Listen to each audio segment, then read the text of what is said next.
اعوذ باللہ من الشیطان الرجیم، بسم اللہ الرحمن الرحیم۔ وہ کون سا درخت ہے کہ جو مسلمان کے مشابہ ہے؟ عبداللہ بن عمر رضی اللہ تعالیٰ عنہ فرماتے ہیں، ہم سب نبی کریم صلی اللہ علیہ وسلم کی محفل میں بیٹھے ہوئے تھے تو نبی کریم صلی اللہ علیہ وسلم نے فرمایا کہ وہ کون سا درخت ہے کہ جو مسلمان کے مشابہ ہے؟ تو عبداللہ بن عمر کہتے ہیں کہ میں نے جواب دینا چاہا لیکن میں چپ رہا، اس لیے کہ میں نے سوچا کہ ابو بکر اور عمر جیسی شخصیتیں بھی محفل میں بیٹھی ہوئی ہیں تو وہ چپ ہیں تو میں کیوں بولوں، میں بھی چپ رہا ہوں۔ تو نبی کریم صلی اللہ علیہ وسلم نے فرمایا کہ وہ ایک ایسا درخت ہے کہ جس کے سردیاں ہوں یا گرمیاں ہوں اس کے پتے نہیں جھڑتے اور وہ ہر موسم میں پھل لاتا رہتا ہے۔ تو وہ درخت کون سا ہے جو کہ مسلمان کے مشابہ ہے؟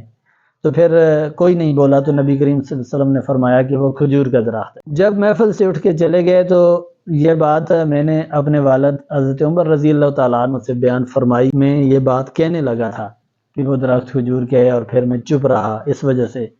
تو حضرت عمر رضی اللہ تعالیٰ عنہ نے کہا، بیٹا اگر تم یہ بات کہہ دیتے، یہ بات بتا دیتے تو مجھے دنیا میں سارا مال مل جانے سے زیادہ خوشی ہوتی۔ میرے یوٹیوب چینل کو سبسکرائب کر دیں، ویڈیو کو لائک کر دیں اور ویڈیو کو شیئر کر دیں۔